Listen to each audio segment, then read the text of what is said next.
And we're live. Hey everyone, this is Nicholas Roman, author and creator of Scratch Health, How to Create a Whole New You in 90 Days from Scratch. Today we're going to go do something a little unorthodox and go a little bit off the top.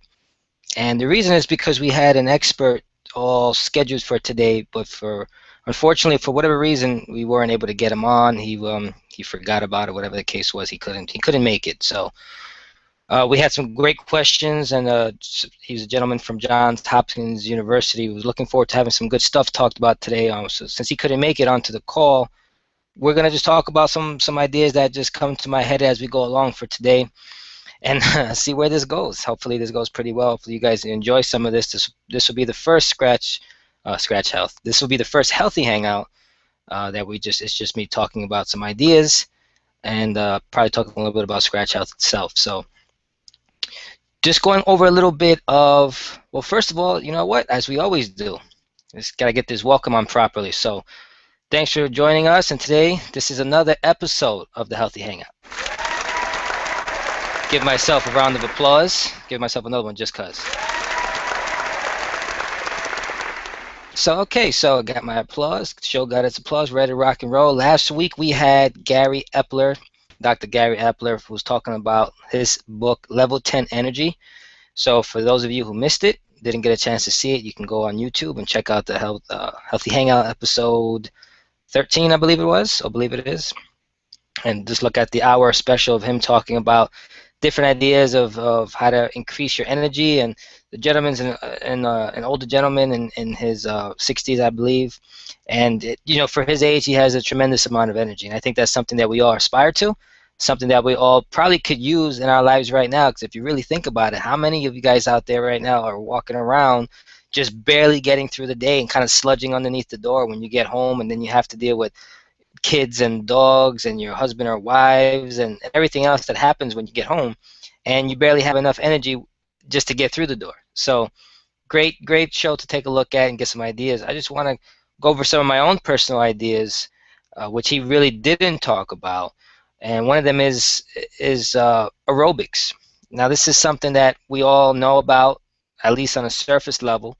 We all know that people jog. We all know that you probably should walk. We all know some of these things.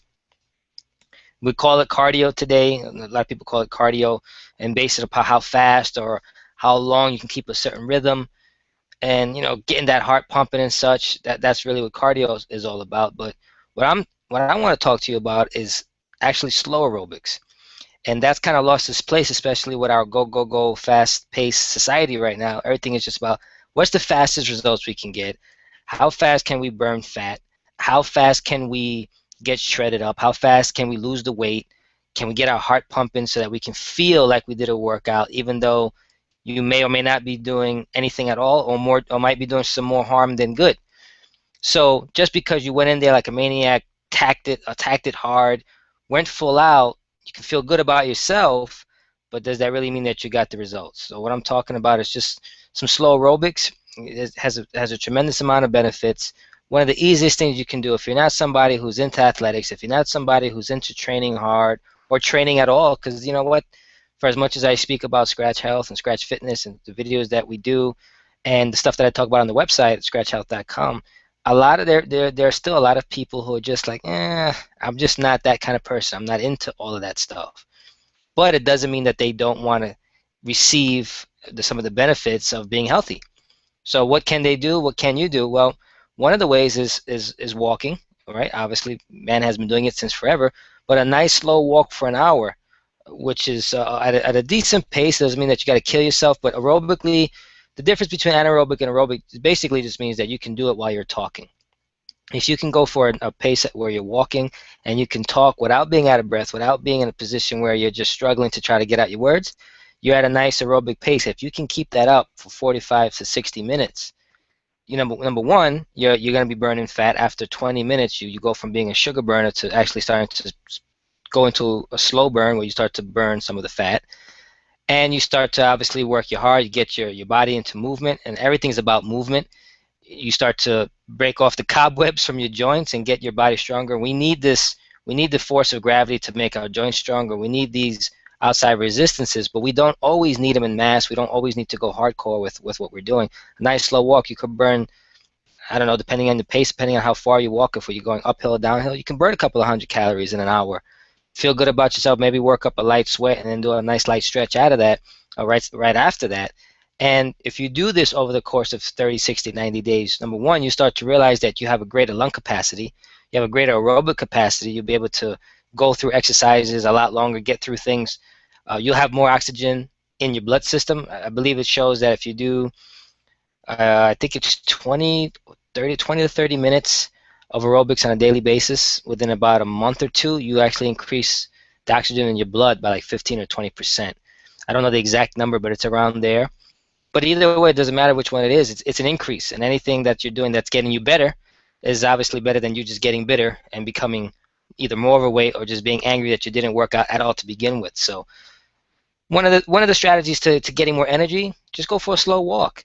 A lot of times, if you come home from work and you're beat and you say, you know what, I don't really want to hit the gym. I don't really want to go to the garage and do my workout. I don't want to do this. I don't want to do that. Well, doesn't mean that you don't do anything, but you can probably go out, maybe take the dog for a walk, go out with the kids, your wife, your husband, whatever the case is. Just go out for a 30-minute walk. Nice slow pace, talk about your day, talk about this, but as opposed to doing it while sitting at the kitchen table, you can do it while being outside, moving your body, getting the oxygen. Maybe if it's still sunny, depending on what time you get home, getting some vitamin D, getting the sun rays on your body. I mean, you just have so many more options, and you can do it, you know, in a more healthful way, which will actually increase your energy. So just as a quick tip, without going too long on a benter, just want to get a nice slow walk going. Or even if you don't want to walk, you can do the same. You can get the same benefits from a nice slow jog. Another quick energy tip, as far as I teach my private clients and I do for myself. For those of you who are into coffee, really big into coffee drinkers, I'm not saying you should or you shouldn't. Although caffeine has been proven to, you know, not be as great for you as obviously taking some health supplements or taking some health alternatives. I personally don't drink coffee. I stay away from the caffeine for all the many reasons that, you know, I think and I've learned through research that is not good for you. We won't go over that now, but aside from like the jitters, it keeps you up and things. But if you want to get a nice energy boost without the drawbacks, without the potential dis-ease in your body or all the other things that come along with it, apple cider vinegar. Without the sports drinks, actually, 'cause a lot of those sports drinks are just loaded with sugar and other chemical crap that you don't really want floating around inside of you, you know, creating your cells. Because I mean, we're all at the base level. What's making us or breaking us is our cells, the health of our cells, and you don't want to be building up your cellular wall with crap like sugary drinks and things like that. Because the strength of the wall is going to be the strength of your immune system. It's going to be the strength of you being able to fight off disease. And if you're building up your internal walls with scraps, then that's exactly what's going to be given out, because when sickness sets in, the disease tries to fight at you in the body and is trying to attack you, you have a real weak system to fight with, so there's not much you can do. So, but apple cider vinegar, great short-term tip. Put that into an 8-ounce cup of water, shake that bad boy up, take a drink. Within about 15-20 minutes, you notice it's like a quick pick-me-up, and it'll last for a little bit. Last for about an hour. So apple cider vinegar is one way to do that. If you're lacking energy, get you some organic peanut butter, throw that on a banana. It doesn't mean that you're taking 5 pounds of this stuff, but you take 1 scoop of some organic peanut butter or almond butter, throw that on a banana, and you eat that. You'll find that, especially if you have to go to the gym and you're just kind of like, man, you're just dragging. You pop that, take a banana, put some peanut butter on it, and within about 20 minutes, you'll feel like you've come back to life. So, you know, as far as nutrition, some quick things that you could do to pick up your energy. And there's a million other ways, but just so that we kind of keep it basic, you want to stick with that. The reason I say that you want to stay away from, well, if you're going to drink coffee, let me not talk about why you shouldn't have coffee, but let's just put it for those of you who are drinking coffee and you want to continue, then I would say that at the bare minimum, if you're going to drink coffee, you probably want to drink it before 2 o'clock. Because I forget how many hours it is, but it's like something like 8 hours that the caffeine stays in your system. So if you're going to go to bed around 10, 11 o'clock and you drink your last cup of coffee around 2, by the time you go to bed, that stuff is out of your system. It won't affect your sleep. you're drinking coffee after 2 o'clock, and that 8-hour period or 9-hour period that it takes for it to go through your body, then when you're getting ready to go to bed, and you do go to bed finally around 9 or 10 or 11, depending on the time you go, and that caffeine is still in your body, it's going to disrupt your sleep. It's going to disrupt your deep sleep cycles. It's going to disrupt your REM sleep cycles, which is some of the things that affect learning. I mean, without your sleep cycles being interrupted, and they get to do what they need to do so that you can pretty much recoup and regenerate, power up your own batteries, so to speak, you're going to need for them to go full through their cycles. That's going to help you to whenever you learn something, that gets stored and gets kind of learned through when you're sleeping. You know, your mind goes over what you learned for the day and kind of throws it into your hard drive of your brain. Boom, puts it in there, and now you got that information. It also, obviously, it's recuperating your body. It's regenerating tissues. It's regenerating muscle or creating muscle if you worked out for that day. And the breakdown is happening while you're sleeping and the build up at the same time. And so when you throw caffeine into the mix, you're disrupting, you know, all the architects doing all the job that they need to do on the construction side of your body, on the inside, reconstructing your cells, reconstructing your muscles, and reconstructing your brain. And when you got caffeine in the mix, it's just throwing a monkey wrench into their business. So you don't want to do that if you can help it. And just try to keep that out of there, you know, and let your body do what it's naturally supposed to do, which is repair itself. And that's why when you wake up, you ever notice if you're somebody who sleeps 6 hours, 5 hours, you drink a lot of coffee, you take a lot of stimulants, you know, you can get through the day, you can do these 5-hour days, 5-6 hour days, but you're just kind of willing it. You're just using willpower to just drag you through the day. You're kind of like in zombie mode. It's, you know, you look terrible, your skin might look pale, or you just kind of, I mean, people are talking to you, you don't really know exactly what they're talking about. You have to ask somebody 2 and 3 times, what was it that they said, because it just feels like your brain is in a fog. And then you finally get that one time where you can just get a good 8 or 9 hours sleep, for those of you who just lacking that sleep, and you get that one long night of sleep. When you wake up the next morning, you feel like a brand new person. So as opposed to doing that every once in a while, why not just do that all the time and make sure that you put yourself on a proper cycle? It doesn't mean you can't do the coffee, you can't do certain things, you just do it in a certain way. You do it in a certain way, you can still get the benefits that you prefer, or that you feel that you get from the coffee, but then at the same time you get those full sleep cycles and you don't get anything disrupted, get your body working properly. Which actually, you know what, brings me to another good point, talking about getting through the day through willpower. There's actually, if you Google decision fatigue, which is something that's actually very real that they're studying now, and a lot of people are doing research on it. Decision fatigue is very real, and something that I talk about with Scratch Health, with the DVD program that's going to be coming out, and I apply it. I've done it with my classes, and when I used to run my classes, and we had a high success ratio. I mean, everybody that came to my class lost weight, bar none. And there's because of the way that I did it. It was doing things in a certain way. When you go to any kind of fitness training class or health class, you go to the gym, you go to one of those spin classes, it doesn't really matter what it is. The tendency is to get in there and it's just like, boom, you go in 100 miles an hour and you're right into the class. And the best advice they give you is, hey, if you can't keep up, sit on the side a little bit, try to get some rest, jump back in when you can, and try to keep up with everybody else. For some, that's motivating, and it kind of gives them that edge, that competitive edge, to say, you know what, I can do this, I can keep up with them. Some people are not as competitive, some people are not as strong-minded. So instead of blowing those people out of the water and putting them in a position where they can kind of feel bad about where they are physically or even mentally, you have to kind of walk them into it. Just like you wouldn't want to you don't feed a baby steak, you feed them what they can handle. It's the same idea for somebody who's overweight or obese. You don't have somebody, when you're starting a training program, this goes for those of you who are starting programs and wondering how come you're not getting the results that you wanted. Also, it's like, hey, I've tried this, I've tried that, I've tried all the new programs that are on TV, I've tried the infomercial program, I've tried it all, I've spent hundreds of dollars, and this is some people that I've actually spoken to who have done things like this, spent hundreds, sometimes thousands of dollars on a myriad of programs, and they work short-term or not at all. Well, how can that be when they work for someone, they don't work for others? And the reason is because it kind of goes right back to that willpower. Willpower is something that you can have in one area of your life and not have it in another to some degree. But to be honest, willpower or decision fatigue is something that can be built up. It's actually a muscle. They find that willpower, along with decision fatigue, you're at your strongest early in the morning, and as the day goes on, your willpower wanes as the day comes on. So you're at a level 10, and by midday you might be at a level 7. By 5 o'clock, if you're working in an office as a 9 to 5er and you're ready to get out, you might be at a level 3. And so what the tendency is now you get confronted with something like an ice cream shop, or just something that might put you in a position where it's going to test your willpower. And because your willpower you've never trained it before, number one, so you have flabby willpower muscles. Then number two, it's been steadily declining every day. I mean, every hour on the hour.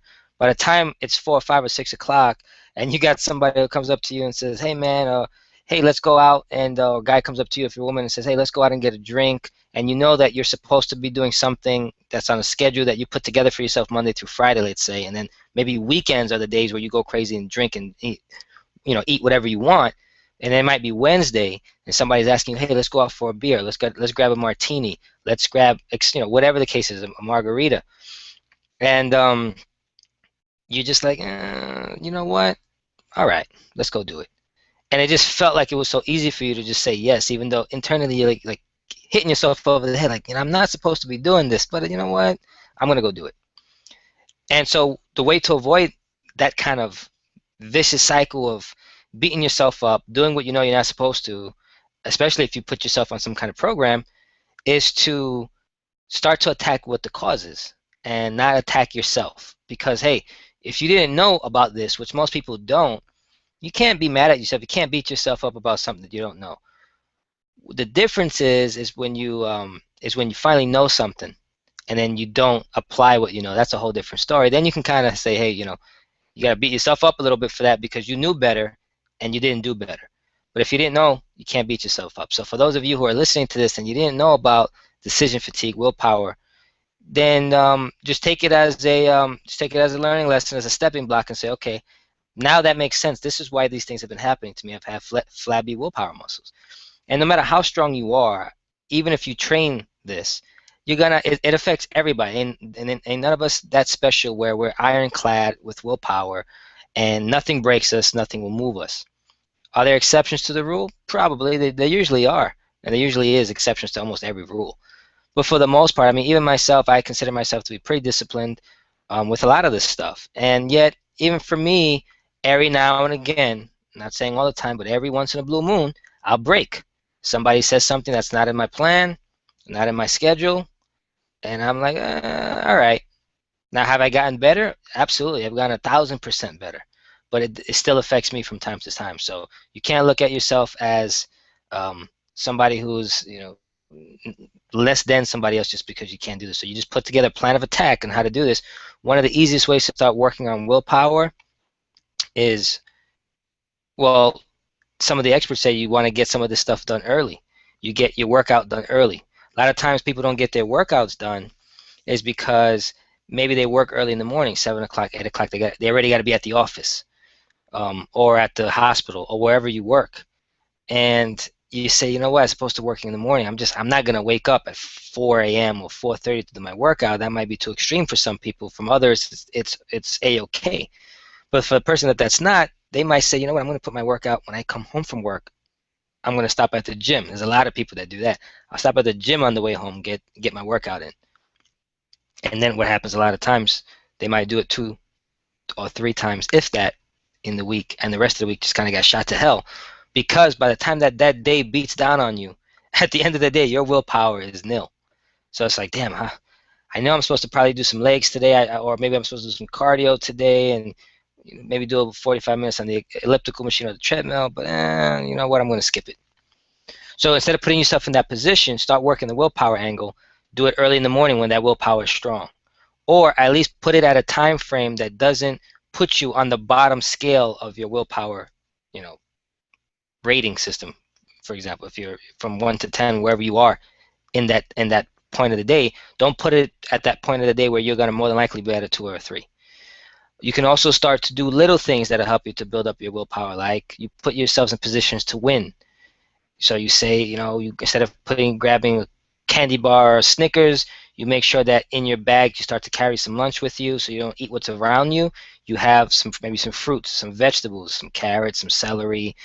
Uh, these are just ideas. I'm not saying that these are the things you have to pick, but just some of these things that you can have available to you that you have maybe in a little kind of bag or little thing that you take together with you for work. And you put yourself in a position where if somebody is asking you to go grab a beer and you're supposed to be drinking water, you already have the water there. You can grab the water, drink it. You just felt a lot better, or a lot, a lot better about your situation, a lot better about yourself, because you knew, even though that was there, that little temptation was there, but boom, you got the water there, you got the fruits there, you eat it, you start the process of building up that willpower little by little. Another thing is decision fatigue and willpower kind of go hand in hand. So you want to try to leave a lot of the big decisions that you have to make. If you can get them early, do them early. Or another way to do it is you try not to bog yourself down with minor decisions, because studies show, interestingly enough, like I said, you can Google some of this stuff. It's pretty interesting that if you're the kind of person where you are in a position where decisions are made through you, because of you, all day long, you want to try to delegate the minor decisions to other people. Why? Because you're saying, Nick, what the hell are you talking about? We're talking about willpower and losing weight. Now you're talking about making decisions. Well, it's a holistic point of view. Health is not just any one thing, it's the whole. The whole is greater than the sum of its parts. So you're making a decision, let's say in your job, about maybe somebody or some minor project that you got to get done. And maybe you don't really need to be making that decision, but you're wasting or investing the time to do that. You're kind of utilizing some of that decision fatigue, or you're fatiguing yourself on making this decision. And now it's work related, and now comes the end of the day, and you've been beat because you're making all these minor decisions that maybe you could have somebody else do. Your rating just dropped. Boom. You're low on the scale now for making proper decisions because you're just wiped out, right? Decision fatigue, willpower, kind of in that same boat. Now it comes to the question: should I eat this food? Should I do this? Do I stick on my plan? Should I be at the gym right now? And screw it, I don't want to do it. A lot of times it's just simply because you're making those decisions, you're making those calls when you're at the very bottom of that level. So if you can avoid making some of those other decisions in the day, or get other people to do them, you're leaving more strength for the important decisions that you need to have later on in the day. So there's a finite amount of power or battery life, so to speak, that we have towards making decisions, towards having willpower. And you just have to make sure, and now that you're cognizant, be cognizant of it, be conscious of this, and now that you kind of know a little bit about it, you can start to see how the decisions and the things that you do on a daily basis really affect you and affect you later on in that day, and just start to gauge it and start to make adjustments and start to put your health and fitness at the point of the day, or at the point of your rating where you're at level 7 and above, and not put those in areas where you're levels 1 through 5, because that 5 area is a iffy moment where you could or you couldn't. 4 3s and 2s, you're probably not going to do anything. But if it's above that 5 and it's 6 and above, you have a high chance, obviously, of getting what you need to get done, getting the results that you need to get. So these are some of the reasons why people who go on those yo-yo diets, they go through that process. It's simply because they're getting into a plan of fitness or a plan of health without ever really getting to the gristmill or to the bottom of what's affecting it the most. And a lot of it has nothing to do with health, and a lot of it has nothing to do with the fitness or the program. It has to do in your mind. And that's why so many people get so many results with Scratch Health, is because we focus on fundamentals. I mean, we really take it to fundamentals that even fitness trainers and personal trainers, a lot of other people, just never considered. And because we have that different paradigm, our system, when we talk to people, when I train private clients, it gives them a paradigm shift. And it's like, hey, you know how many times I've seen people just kind of look around and say, wow, you know what? I never thought about that. I'm so focused on the doing, on the activity, or on this certain thing. I haven't been focused on necessarily maybe doing a certain thing in a certain way, or doing it in a right way. Because you can do something, but it's how you're doing it and why you're doing it that's probably more important than what the doing of that thing is. And that's where we start off with in Scratch Health. That's what Scratch Health is all about, is really getting to that core and working backwards or working outwards from that core out into the world, because your inner world is everything. If your whole inner world, from a cellular level to what's happening in your mind, is going to affect and ultimately create your outer world, whether or not you look like anything, whether or not you're fit. I mean, obviously genetics is going to affect a lot of people in different ways. You know, you might genetically not be somebody who gets a lot of muscle. It doesn't mean that you're not strong as hell and fit and strong and fast and have a lot of endurance. You work with what you got, but you got to be able to first start off within. When you get that inside game correct and you get that working properly, then the issues that you have with losing weight, getting in shape, or getting muscular, or getting athletic, or whatever your goal or plan is, that just becomes so, for lack of a better word, it just becomes easy. I mean, you talk to any of the people that I've trained in my classes or some of the private clients I have, the work itself, you know, there's no easy work in terms of the work. The workouts are going to be the workouts. You got to get that done. But they'll tell you that the process is easy, meaning that they're in the mindset of they're ready to rock and roll. It's not drudgery getting to do the plan and stay on the plan and to stay on focus and to stay on your message. It's just something that's just a part of their lifestyle now that they just do. And it's just routine. It's just easy. There's no conflict in their head that tends to happen with a lot of us, and that is very fatiguing on the willpower and our decisions, because when you're in conflict, when you have opposites in conflict, then the result is confusion, and the result is stagnation, because we tend not to move, right? Think about it. When you got two decisions or only two options, you're in a dilemma, and you really want to kind of have three options. So when you're saying, man, should I eat this or should I eat that? Or maybe I should go work out here because the program says I should do this. You're only giving yourself one or two options all the time, and the third option was never presented to you, or you never knew, which was, hey, it's not about if you should eat this or eat that, or if you should work out this way or you should work out that way. It's about what's happening in your mind. It's about what's happening in your brain and your body, what's happening with your decisions, with your willpower, what's the goal, what's the plan of action, what's the strategy, how are you thinking, what's that third option. When you have that third option, it gives you, it puts that whole thing into perspective and just catapults you into getting the kind of results that you need to get. So just some thoughts for you to rest on your brain and maybe take some action on. Obviously, the whole point of us holding these healthy hangouts, and not just me talking to you through my website of scratchhealth.com, is to hopefully say something that reaches you and hits you, gives you perspective at least, or gives you a different point of view, and makes you want to take action, makes you want to get some results, makes you want to make a change in your life for the better.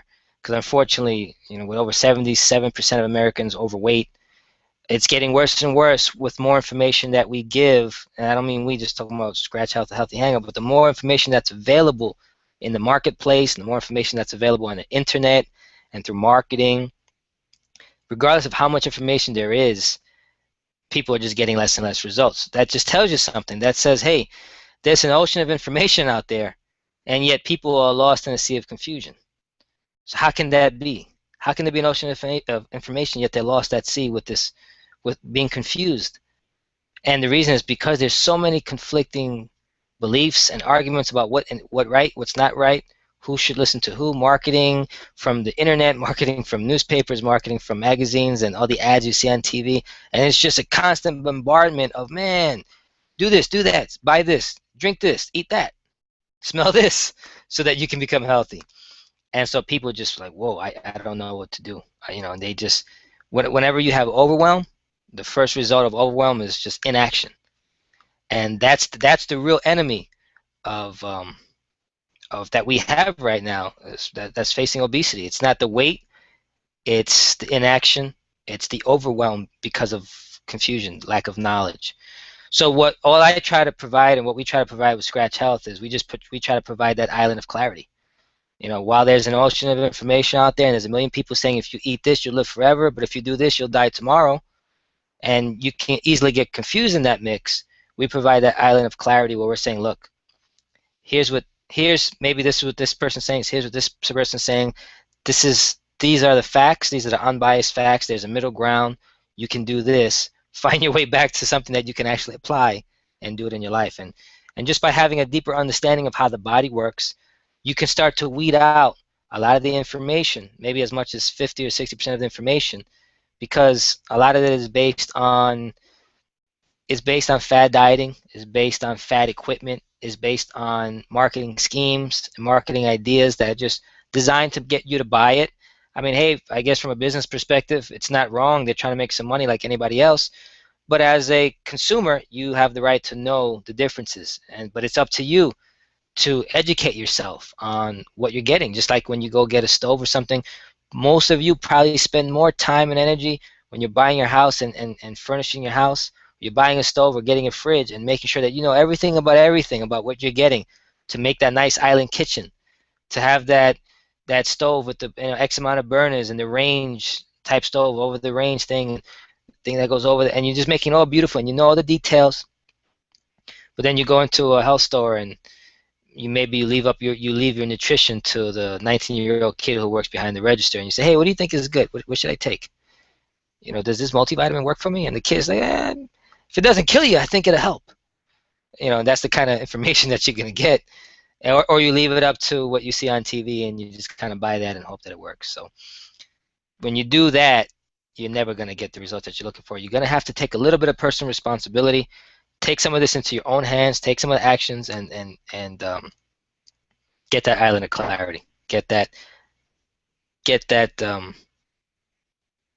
that information that you're going to need that you can take action upon, most importantly. Not just information because we can all just learn crap all day long, never do nothing with it. You got to get that stuff that you can actually utilize, put into action. So think about it that way. Something I wanted to kind of talk about, I know I'm jumping around all over the place, but staying on topic between the willpower, decisions, or everything that we're talking about, this kind of leads me to something that I've noticed a lot recently. And I'm sure it's not just me. People are doing this all the time now, I guess because it's being medically cleared and a lot of insurances are covering it. But one thing that I'm starting to notice that's getting really big really fast is this medical weight loss. And it's been brewing for some time now, and it's been around for a while. It's not like this is new per se, but it's like really getting into action now, where people who just can't lose weight because of a lot of the reasons we just spoke about, they're thinking that it's them that there's something physically wrong with them, that it's a medical issue, not that the willpower, not that it's all the other things that we spoke about, that there's something medically wrong with them, and that's the reason why they can't lose the weight, or at least that's how they convince themselves. So what are they doing? They're doing lap band. They're doing liposuction. They're doing, forgetting the name right now, the lap band, the liposuction, the one where you clamp the stomach, gastric bypass. They're doing all these utilizing all these different methodologies, and I believe a lot of them are even covered through some insurances if with your job, because as corporate America, they're trying to figure out anything they can do to have their people stay at work more, because with people being as overweight as they are, and the statistics going higher from a company's perspective, they're losing man hours due to sickness, disease, and lack of being there because of all the obesity and all that's happening. So they're saying, hey, I guess some of the insurances are covering. However that works, I'm not 100% sure, but I'm sure there has to be a factor in it. They're trying to get people to be healthier somehow and stay at work longer to get what they need to get done. So a lot of these people are doing that. And there's a lot of people that come up to me and say things like, you know what, I've tried, years have passed, I'm getting no results. I'm starting to get up in age. Maybe I'm getting my late 30s. I've been struggling with weight since my teens. I don't want to struggle anymore. I'm going to go get liposuction. The thing is, when you start to mess around with all these invasive surgeries, anytime you get onto the surgery, into the emergency room, or not the emergency room, but on the surgeon's table, there's always a risk something bad could happen and something terrible, because you're doing something that's not a natural process. I mean, ripping your body apart and pulling stuff out is not a natural part of life. We're not designed to be ripped open at the stomach and have fat sucked out of us by a Hoover vacuum cleaner. That's not how we operate. It's not how our body functions. And you got to think about it. How many times have you seen somebody who's gone through, say, a liposuction? They lost 75 pounds. They get sucked out of them, and then they got the extra skin.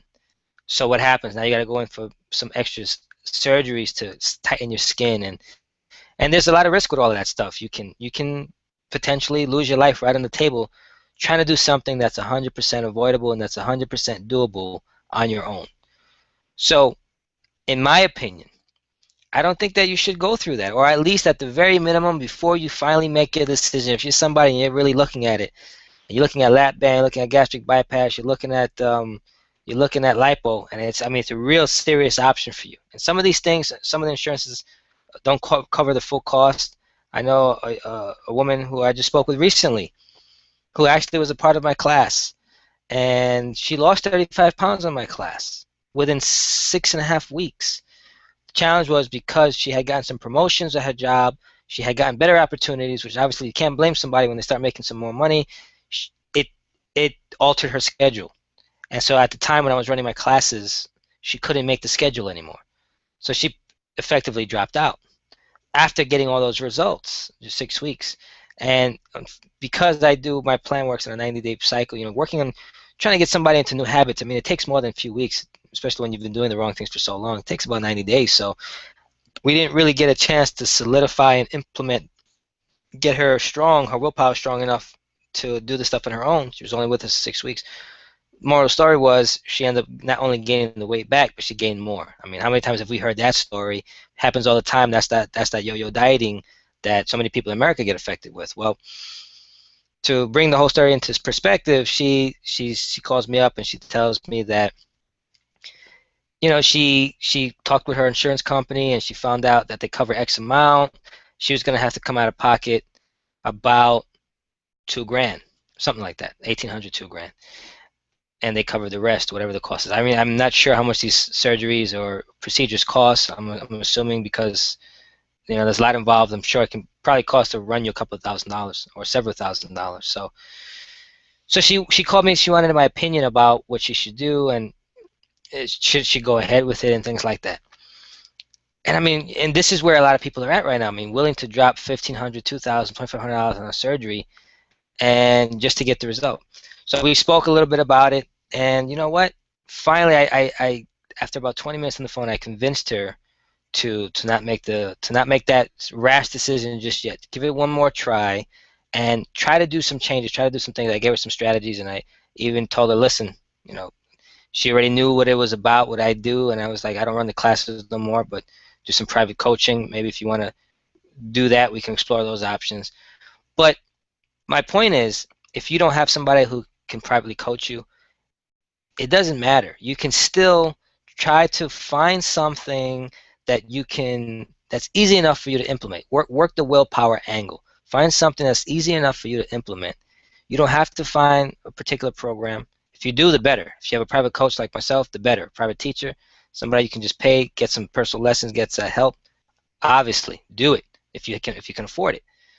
But when you're talking about your health, there shouldn't be a price tag on how much you would spend to make sure that you can live a long, healthy life and not have these type of things done to you and potentially have some kind of sickness on the table. But I'm here to tell you, I've not just with this person I've spoken to, but I've spoken with many people. One of the woman that's on my website, one of my top students who did the full 90-day class, you know, one amongst many, but she had the most dramatic loss of being about 220 plus pounds and coming down to 139 pounds today, sticking with the program for 90 days and then deciding to do another 90 days after that. So, and then another 90 days after that. So she's been in my class and now being taught privately by me now for about 9 months. And she went from 220, 225 to 139. And this is somebody who just wasn't able to get the weight off. She just couldn't get it done, no matter how many things that she tried. She was considering some of this stuff, and she decided to go give it one more shot and see if she can make the results happen for herself. So I'm here to tell you that you want to try to avoid that at all costs. You know, if you can help it, give yourself the benefit of the doubt.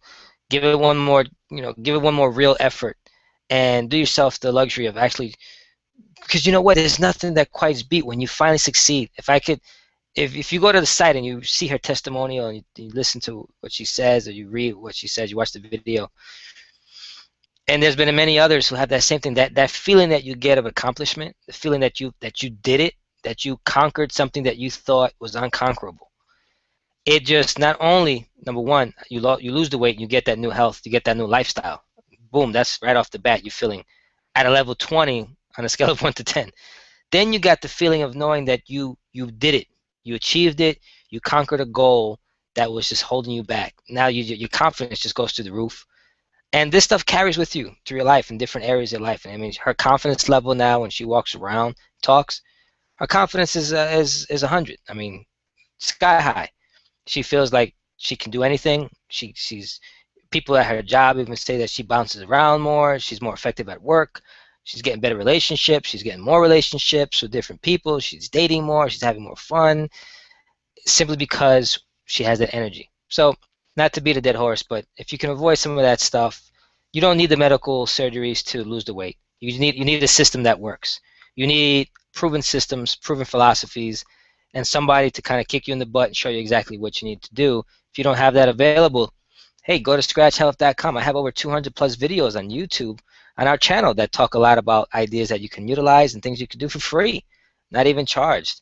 You can get some ideas from our blogs. I do audio blogs, and you can check out our.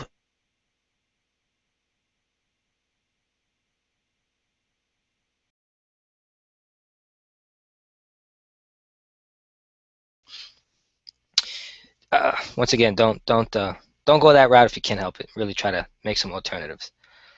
One of the last things I wanted to talk about is this new technology I've been reading about, which is actually interesting. It's called PMF, which is actually the expert who was supposed to come on today is the authority. I mean, he is the guy to talk about this subject, and hopefully we can get him back on and get it working or whatever happened there. But hopefully we can get him back on, and then maybe before the end of the summer, where he can talk about his expertise on that. But PMF is known as pulse electromagnetic fields. And what that is, and it's a lot of people really don't know about it. It's a way of healing through using electromagnetic fields, not necessarily magnets. Now I'm no expert on this field, so I'm not going to talk as if I'm an expert, but I've been reading about it, looking at the gentleman's work, just looking at the field in general, and it really does look amazing. What it does is picture excuse me, picture you have a shoulder or a knee ailment, right? A lot of people have knee ailments, knee pain, tendons that are messed up, or ligaments that are hurting, whatever the case is. So your knee hurts.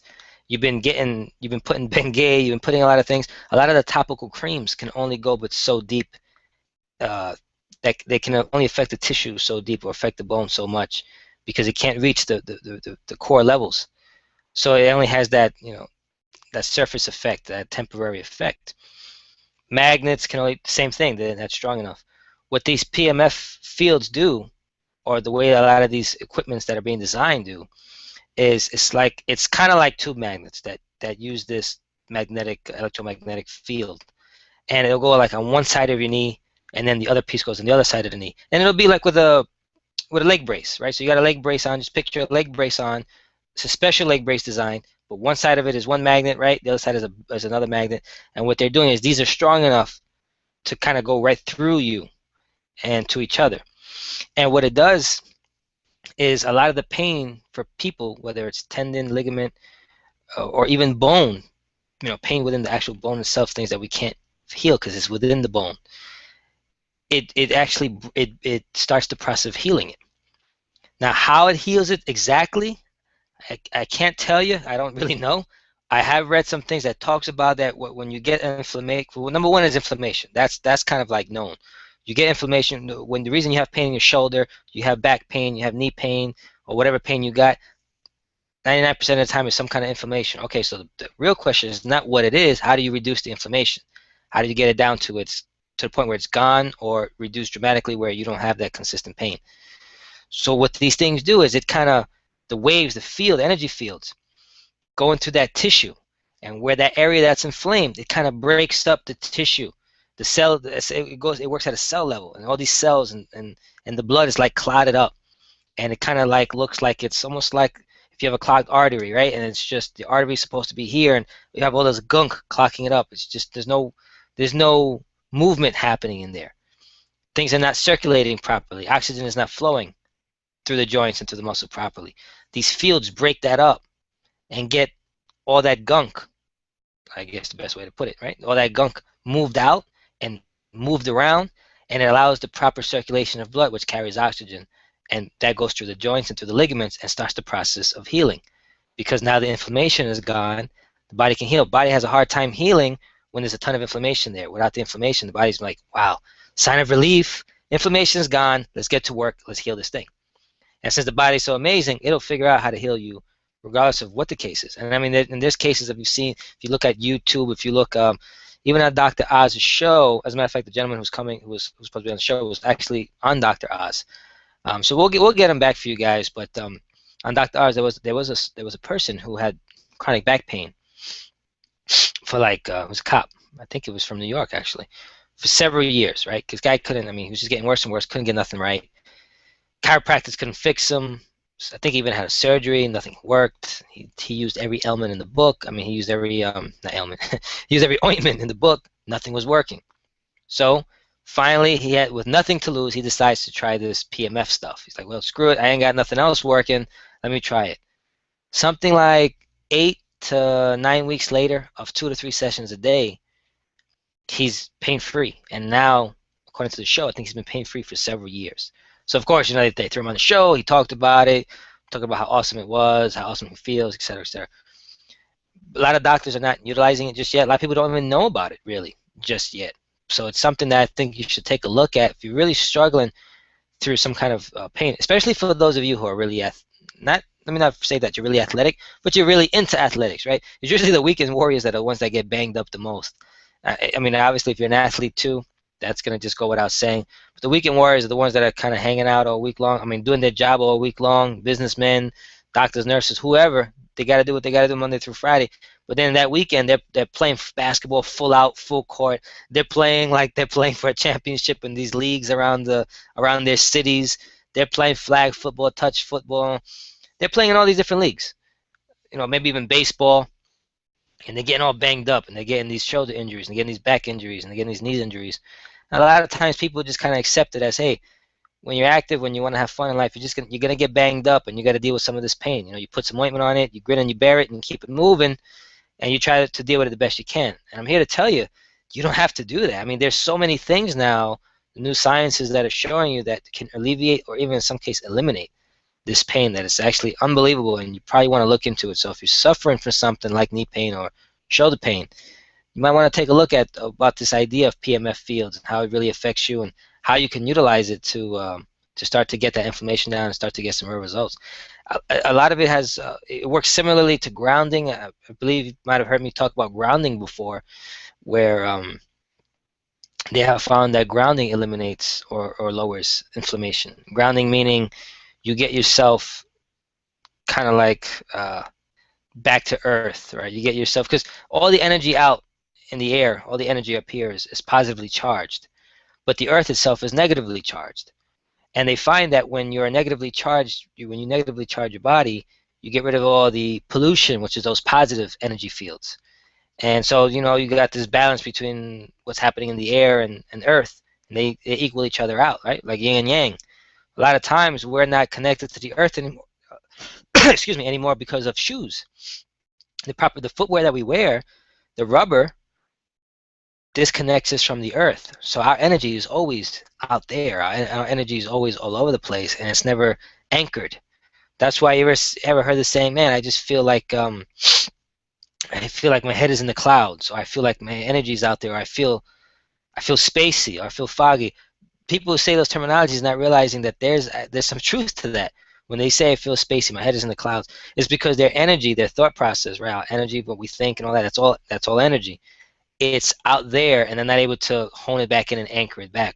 So there's a term, they call it earthing or getting grounded. Whenever you see yourself making bad decisions, going back to what we spoke about earlier through decision fatigue or willpower, or you feel yourself about to do something dumb, a lot of times it's because you're coming from a place of being ungrounded, which has a lot to do with these electromagnetic fields. So the first step you got to do is, number one, realize, hey, I don't want to make a decision from an ungrounded place, because then I could obviously make the wrong one. So let me get grounded. And then, you know what, if you get grounded, you get yourself to a place where you're neutral minded, you're kind of making the decision from a right state of mind, and you still want to go ahead and do it, then it's okay, because at least you're doing it in the right framework, right mind frame, and you know exactly what you're doing at that point, versus just being some kind of emotional hijack. So one of the ways that you can get grounded, real simple, is getting connected to the earth. A lot of us live in apartments, we live in houses that have carpet can't get grounded there. So with the exception of having a grounding mat, which is probably another topic for another day, but all you got to do is go outside. If you have a lawn, put your feet into the dirt. Put your feet on the dirt. Walk on the grass. Step in the grass. Either walk on it or just stand there. And you stand there, listen to some music, stretch, breathe, whatever you want to do. But you stand there for about 10 minutes, 10, 15 minutes, depending on what you're trying to do. But you can stand on it for about 10, 15 minutes, and you'll notice a significant difference in your energy level. It's amazing. I've done it. I tell a lot of people to do it who are privately coaching things for certain reasons. My brother is basically the marketing genius. He's the one who takes care of the Scratch Health website. He does everything that you see. I'm not a techie kind of guy, but everything that you see here, as great as it looks, the way that the book looks and everything else, my brother actually is a marketing guy, so he takes care of all that for me. Once I just tell him what I'm doing, he does the rest as far as that. So he can be on a computer for many hours at a day. A lot of times I show him the technique of grounding, and he tells me, you know what, after being on his computer working for not just me, other clients that he has, and he just feels like he's in a fog, he shuts it all down, goes outside, and either steps on concrete, which is still a part of the earth, or steps into the grass, takes 10, 15 minutes, just breathes, relax, and he's like, man, boom, the energy levels spike. I feel like I'm level-headed again. I know exactly what I need to do. I'm clear, like that movie with Bradley Cooper. Having clarity is power, but you can't have clarity without being grounded. So you get grounded, you get that clarity, your decisions are better, you do better, and it's just a better place to come from. So another which ties into getting your energy up, one of the best ways to do it is actually get grounded. And that kind of ties into those PMF fields. A lot of it is all related, depending on how you use it. So these are new technologies that we're discovering, even though people have done them for many, many, many, many years, probably hundreds of years.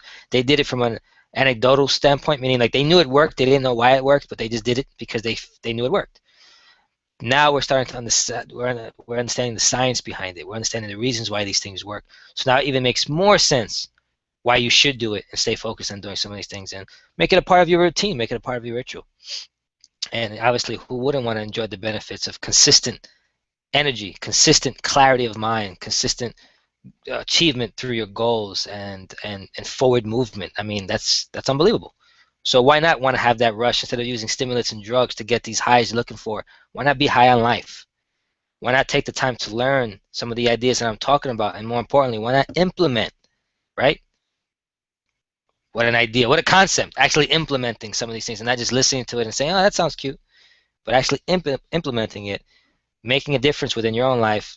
And hopefully maybe my hope for a lot of you is to take what I'm teaching and spread the word, because if we can help as many people as possible, we can make a change and make a difference right here, where we are in our state, and drop this obesity rate, drop these early death rates for people who are passing away way too young, much too soon for their ages.